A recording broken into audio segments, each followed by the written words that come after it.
Welcome to the Tradies in Business podcast with your hosts Warwick Bidwell and Nicole Cox. Divert your phone and grab a brew as Waz and Nick unpack tips, tales, secrets and stuff-ups from guests both inside and outside your trade, helping educate and inspire you to break the cycle of gut-busting and money stress and create a true trade business. Good morning, co-host Coxie.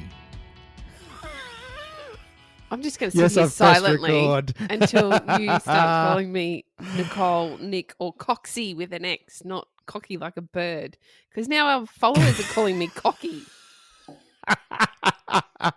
G'day, listeners. I'm joined by Nicole Cox, the co-host, co-creator, and co-conspirator at Tradies in Business. This is the podcast, and this episode is not suitable for children or work because this is about to be a, wait for it, rude word coming, fuck it Friday. You're just going right out there. Yeah. Well, I thought I'd let people know early so there's no nasty surprises, right? Well, usually we just kind of fall into it, don't we? Just, oops, there's an F-bomb. I guess we'll make this a fucking Friday. That's the way it used to be. That's how it all started, remember? Yeah, that's right. It was like, we swore. We weren't going to swear. Oh, well, let's make these sweary episodes. Everybody likes them, though. Now, I was a bit taken aback this morning, Coxie. Sorry, I can't even say it right now. We should do a vote. Who thinks? No. No? No. Seriously? Remember yesterday's email? No. Nope. N.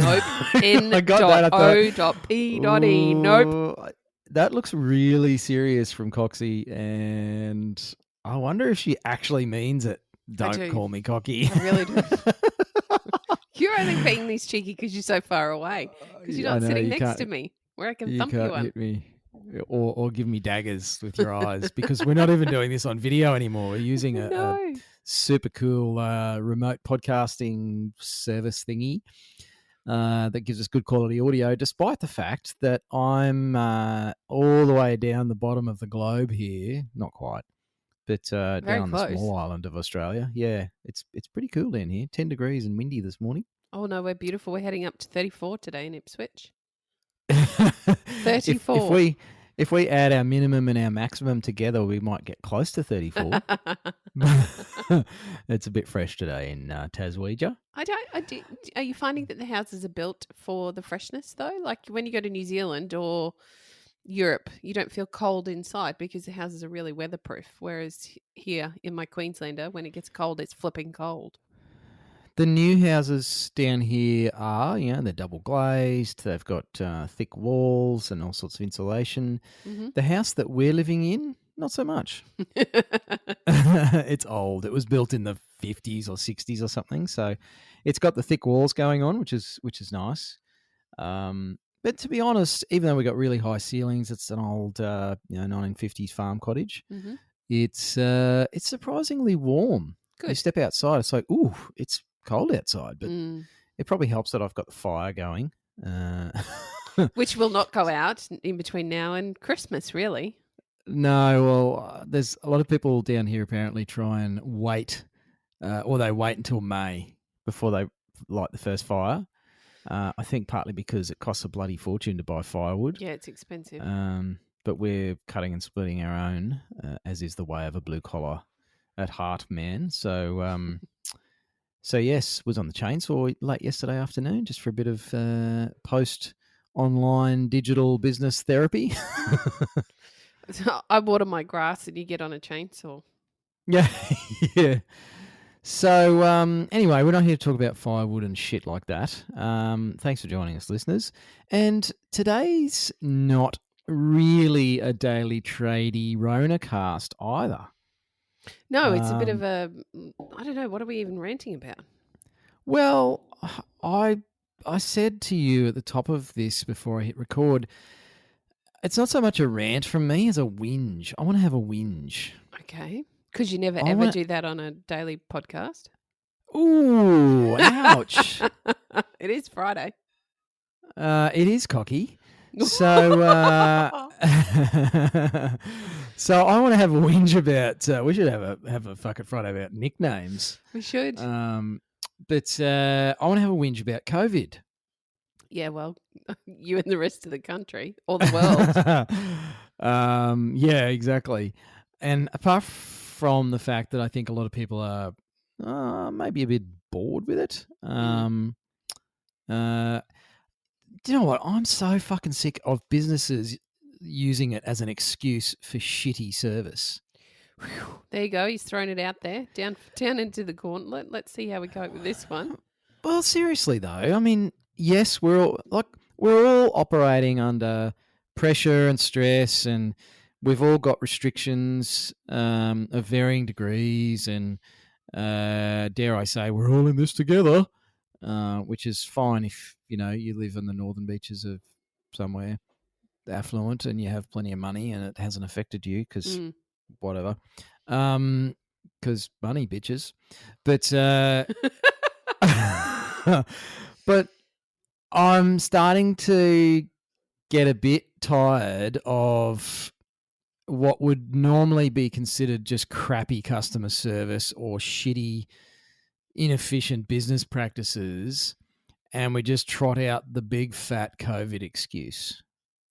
It's in every size business. I'm seeing it everywhere, whether it be Woolworths who are busy making excuses for everything and blaming COVID, all the way down to our tradies doing the same. You're right. It's everywhere. It's very frustrating what we are expected to accept, I suppose, in times of stress. And like somehow that makes it okay. Yeah. That we have to wash our fucking hands and spray shit on our bloody steering wheel or something. Like, come on. I think some people have just used it as another way to avoid taking responsibility for what they're doing in their business, especially. Like, as individuals, that's pretty much run of the mill, I suppose. But I don't know. Maybe I'm the one who's needing a bit of an adjustment here, in that I expect a bit more from business people, from business owners. Should I not expect more from business owners, Coxie?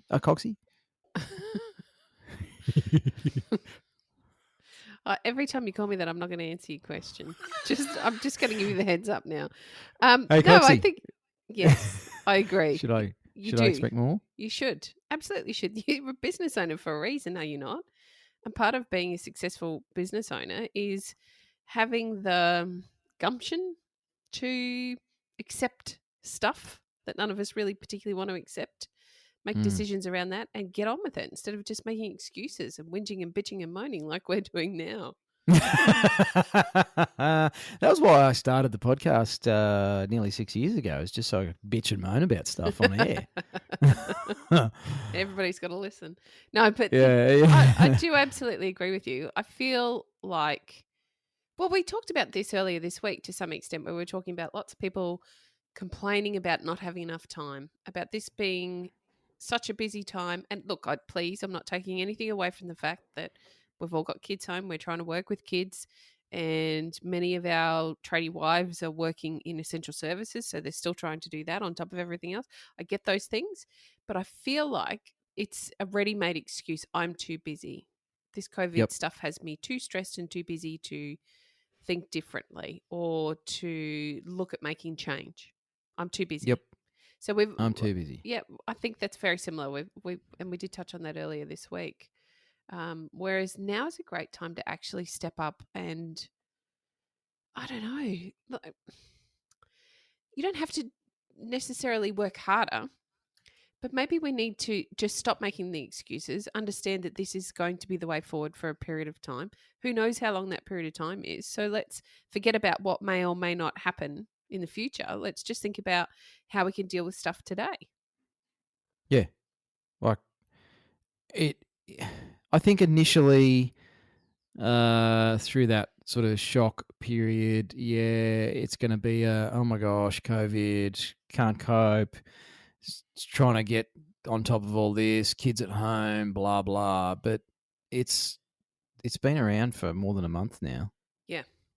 and there's going to be times where we all drop the ball. I know I have with a few things. I have lost my marbles a bit with calendars and stuff, and mixed up appointments with you even, and gone, hey, what are we doing about this session tomorrow afternoon? And you're like, what fucking session? What are you smoking, was? And I'm like, oh, shit. Yep, that's right. So that stuff's going to keep happening. We're all human. I get that. I think it's just the knee-jerk default that's creeping in now of, oh, COVID, I'm fucking too busy and I can't do this and it's too hard. And I'm probably seeming like a real hard-ass, unfeeling prick. And I'm sorry if that's the way I'm coming across. But you know what? Just move on. It's time to move on, everybody. I think it's time. Look, again, another thing we've said so many times this week is everybody seems to be becoming comfortable in the new normal. And sure, that new normal is going to change a few times again, whether it be with further restrictions or we start to lessen the restrictions. I don't know at the moment, could be either. But even our country's leader is saying he's not seeing massive changes for tradies and that they should be able to continue doing what they're doing. I've got commercial construction around the corner from me, and they're like ants climbing all over that place on a day-to-day basis. And then we go around the corner a little bit more on our walk, and I can count at least six houses in a very small block that are being worked on by tradies separately. There's concrete going down everywhere at the moment. I don't know what's going on there, and there are tradies everywhere. They are still working. Now, I get that we feel like the phone isn't ringing as much. Maybe it isn't ringing as much, but you know what? If you're being proactive, oh yes, you're talking to your clients and you're gonna open up a can of whoopers. I know. And we're doing this stuff. If we're doing this stuff, we're getting the results. We were just talking prior to coming on air about one of our tradiepreneur clients who has double or tripled? He has increased his revenue every month for the last 3 months by about 30%. And more. why is that? Hang on, let me think. Oh, that's right. He's doing stuff. Right? He's marketing. He fucking hates social media. He doesn't know the first thing about it, and he doesn't want to know. So you know what he did? Outsourced. He got someone else to do it for him. No excuses. Let's just do it. He's working on his financials. He's got, cash flow forecasts, and he's tracking his accounts receivable and accounts payable. And we've identified that maybe the boys aren't recording the materials properly because his margin percentage isn't tracking the way it should be. Like, this is and this is not me saying, but quote unquote, what we hear all the time, just a dumb tradie who has said, I'm just a insert trade here, so we keep him anonymous. But he said that in sessions before, and he's gone, well, you know what? I'm paying you guys to mentor and guide and coach and lead and educate me. I guess it makes sense for me to do the stuff. And fuck me if he's not getting the results. And that's not an isolated story. No. We've got members and clients having record months. It's in pandemic proportions, if I may be so bold. That was so corny. Wasn't it? But that's what true. I want to hear, Coxie. I want to hear people using COVID as a reason that they grew their business by 50%. I read a post the other day about some fantastic business ideas that came out of the GFC, and one of those was Uber, and another one was another social media platform. I forget which one it was, but the point of this is, and we've been saying this all the way along, frustratingly so, if you put in the work, you continue to do the things. In one form or another, you're currently doing the things, whether it be to ignore the things or to actually sit down and give the things a crack, or to do it with some clarity and some guidance and with some point. You make your choice. Which way do you want to do the things you're going to be doing anyway? Do you want to do it in a way that's going to lead you to a successful path and being supported, or do you want to do it and kind of ignore it, put your head in the sand and watch it all fall down around you? You're doing it anyway. Why not do it with some clarity, some direction, some understanding of the ways that work and ways that might not work quite so well for you? It's incredibly frustrating. Yeah, look, these are my personal views, of course. And if you're listening to this and I've got you a bit pissed off because you're like, fuck off, was like, you don't understand, mate. I've got 3 kids at home. We're in a particular industry that's doing it really tough at the moment. I don't mean to sound discompassionate. Mm. And you know what? I feel for you if that's your scenario. I feel for people like that. And that's why you and I do what we do, Coxie, is we've opened up the trade desk and made it free. Yeah. And we've got a lot of people in there now getting free information and free coaching and free resources. And there's a lot of people like us that have I think created opportunities for people who want to take responsibility and ownership and want to continue to lead and go, well, you know what? If this is what we've got, then let's damn well make a go of it regardless. Or because of. Because of. Let's do it because of. It's like, do you know what set this off for me was, I'm going to blame my wife actually.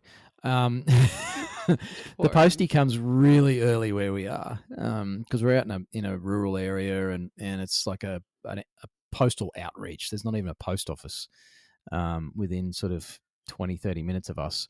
So they come really early and we've ordered some stuff online because guess what? All the shops are fucking closed, so you can't go there.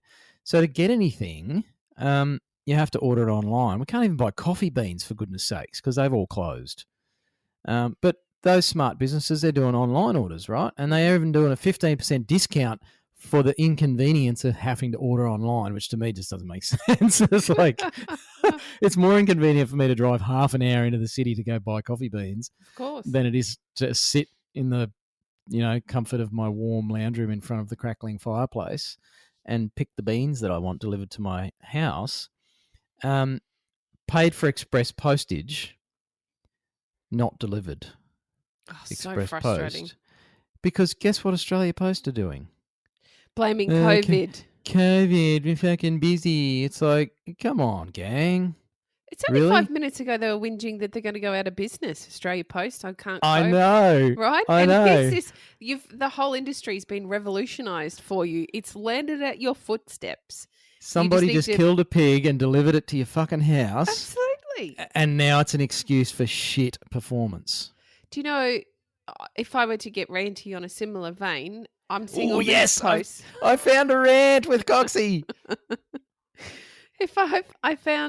I've seen many posts this week from Woolworths reminding us of our obligations to behaviour in store, right? That we must be 1.5 metres apart. There's no more than a couple of people per aisle. They're only letting so many people into the stores at once. When you go to the stores, you've got to stand in line outside. You've got to disinfect your trolley and blah, blah, blah. Okay, that's fine. I understand they're working hard to keep us safe. However, why can't they just reintroduce home delivery? And where the fuck have all the specials gone? What happened to all the specials? How is it okay for them to be taking advantage of, can you imagine the poor bloody pensioners at the moment? Or what about those low income earners that are now they've dropped down on their income and Centrelink isn't quite cutting the mustard. Of course it's not. And they've got to try and buy food, but they can't get anything on special. So not only can we not get the bloody toilet paper and the hand soap and the flour and sugar that everybody wants, nothing's on special. So we've got to buy everything at a premium. My shopping bill's gone through the roof. And worse still, I can't get it delivered. I'm so pissed off about not being able to get my shopping delivered. I don't want to go to the shop. I do not want to go into the supermarket. It's really quite shit, actually. The companies that are secretly taking advantage. They're taking the piss, Coxie. It's so un-Australian. And you know what? So Wifey and I have actually made a conscious decision that we are deliberately shopping away from those big businesses because they're doing fuck all to support people through this whole bloody whatever you want to call it, crisis, I suppose, pandemic, shutdown thing. Same deal. Can't get home delivery here from either of the two major grocery companies, and yet there's a local hardware about 20 minutes away that dead set charged us, I think it was $10 or $15 to deliver a fucking wheelbarrow and a bunch of tools and stuff because we couldn't leave the house during quarantine. And they dropped it off that afternoon. Brilliant. And so it's like, you know what? You guys are getting my business from now on. I don't care if it's 10% dearer than fucking Bunnings. G'day Bunnings, we love you. If you want to do a collaboration with us and a partnership. But you know, it's like it's the incessant emails I get, and every time I log into internet banking, the bank has their message up. We're supporting our customers through COVID. It's like, get fucked, you are. No, You're capitalizing interest and then making people bring the loans back into line after 6 months, and they're not lending money to anybody. No. Because they don't want to risk their fucking profits. No, God no. They haven't dropped their fees, but they've shut all their branches, and so good luck getting any fucking service. Telstra, you can get me started on Telstra. Come on, I'm winding you up now. How was your experience with Telstra this week, Warwick? I was so close to inappropriately telling some poor guy on the other end of the phone that you can all go get fucked, and I'm going to go buy a monkey and get it to pedal a bicycle and power my internet. Because do you know what they did? They disconnected me from my last address rather than process the move. So that was bad enough.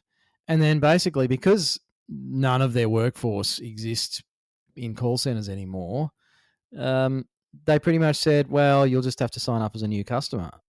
And I'm like, but I don't want your new plans. I had a sweet deal on my old plan. It was a good price. It was locked in. I don't want one of your new plans. He's like, I'm sorry, man, but you'll just have to sign up as a new customer. And I said, well, maybe Telstra can just shove it up their ass and I'll go get my internet from somebody else. And then I apologized to him. Well, and as I said to Phil, this is Lucky Phil. That was not Phil's lucky day. No, it was not. but I reckon it wasn't the first phone call Phil's had like that. I did apologise to him, and I said, look, mate, I know you're just the messenger, and you guys are under the pump and working in some pretty tough conditions. But seriously, you can't go back and undo the button press that disconnected me and basically turned me into a digital fucking orphan. So I have no internet. So now I've actually got to try and sign up. And do you know how hard it is to actually sign up for NBN at the moment? I hadn't thought about that, but of course it would be because everybody wants it, don't they? Yeah. So wait times. Yeah. Guess what? So I'm currently learning to survive via a mobile connection, Coxie, which is not going too bad, to be honest. Yeah. But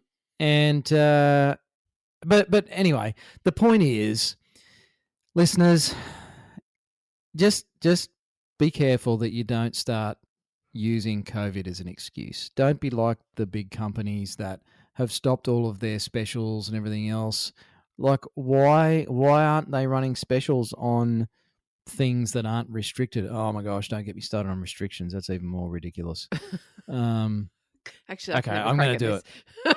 Oh my gosh, tomato paste. Really? 2 per customer. Tomato paste. Now, we live half an hour from town. Yes. On a small farm, and we generally buy enough things so we don't have to go to the fucking shops every 2 days. Yes.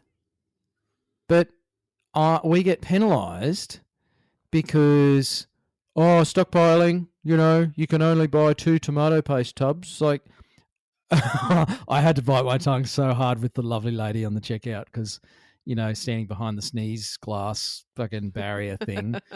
And I was, my wife had ducked off to grab a couple more things of tomato paste. But she's like, you've got 4 here. You can only have 2 per customer. And I looked at her and she must have seen the look on my face because I was about to try and use reason with a 22-year-old with a nose piercing standing behind sneeze glass at the supermarket. And it's like, it's fucking tomato paste. Are you kidding me? Well, how's that a pasta product? But apparently people are using tomato paste to make their pasta sauce so they can eat all the carbs and feel good. So you can only have 2 per customer. I said, look, my wife is with me. Can we just have the 4? She said, you'll have to put it through as a separate transaction. Oh my gosh. Thanks, Woolworths.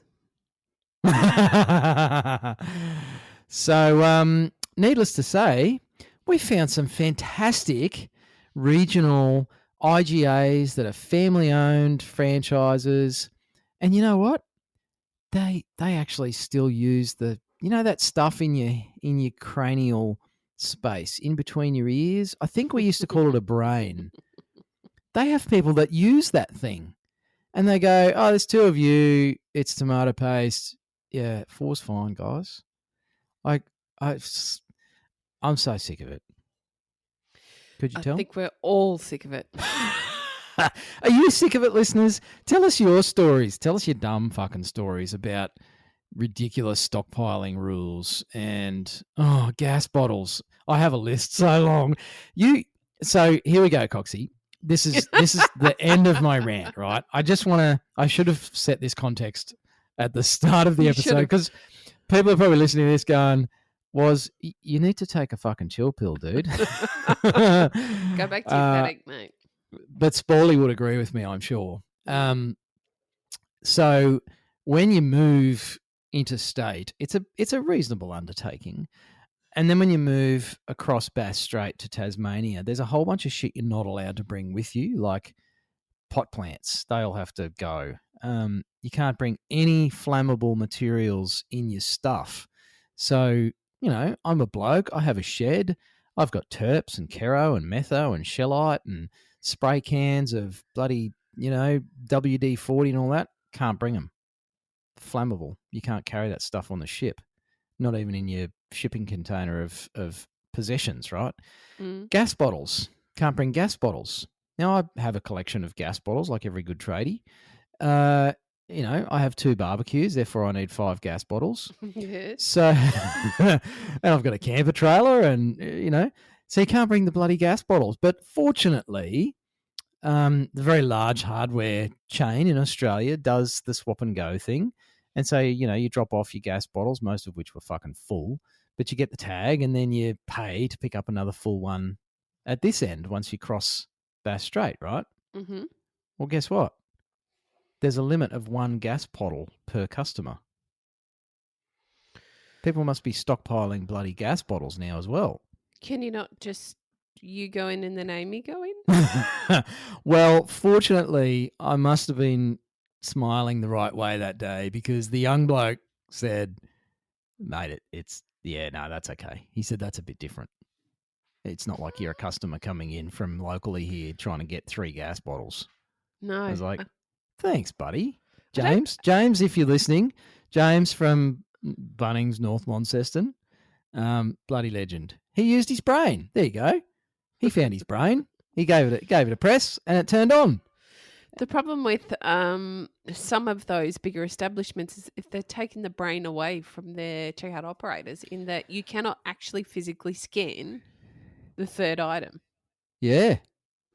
Which Go is start once again, do again- another transaction. It's ridiculous. But yes, anyway. Your rant was long and arduous, Warwick.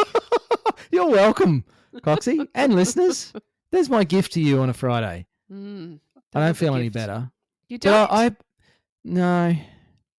Talking about it makes it worse. I just like to go, do you know what I'm going to do tomorrow, Saturday? I'm going to look at some cows. Well, We're going to put some cows in our back paddock. that's awesome. How are the hens? The hens are good. I forgot to lock them in last night, but they all went to bed like good girls, and we didn't get any quolls come and eat any. So What's a quoll? A quoll is like a badass mofo predator down here in Tassie, and they will rip through chicken wire and eat your chickens. Is it like a devil? Kind of, yeah. They're a native marsupial destroyer. Just Google quoll, Quoll. I think they're tiger quolls down here. Spotted quolls and tiger quolls. They Oh, have very sharp teeth. well, except when they've got their teeth out, they're very cute. But their teeth don't look very nice. No, so they apparently have a hankering for chickens. Oh, So you have to build pretty good chook houses down here. Fortunately, there's not many foxes, if at all, in Tassie. is They're that pretty right? rare. Yeah. Tassie's done a pretty good job of keeping most things out, but they did a shit job of keeping me out. So sucked in, Tasmania. Anyway, I want to know what your stories are, listeners. What's your dumbest COVID excuse that you've heard from a business? Let us know, and post it on our the Facebook page. That thing you do. Tradies in Post it Business, over yeah. there. Stockbook. Post it on there. I want to hear about your dumbest COVID excuse that you've heard from another business. And if you're using excuses and you know it, please stop it. Don't do it, It's people. bad. Don't do It's it. bad. Turn on the grey thing between your ears. And you know what? You'll stand out because the hardware store that delivered our wheelbarrow, guess what? They've got long-term customers out of us. Good. And I'll pay a little bit more because I get taken care of and I have a real human who uses their brain. Mm. Now, they've still got the 4 square metre box and they've still got the line on the floor and the hand sanitizer and all the shit because they're doing the things that they have to do. And they're still recognising that people want problems solved and they want to be served. So if you do that, I reckon you'll clean up. I think so. Oh, pun! There's I a was pun ignoring for you. it. I was ignoring it. Coxie, would you like to say anything this morning? No, you've taken all the words out of my mouth, Warwick. I think our listeners are well over our rants. Yeah. We'll come back to your ear holes tomorrow with some happiness. We'll find something happy to talk about. Something better, yeah.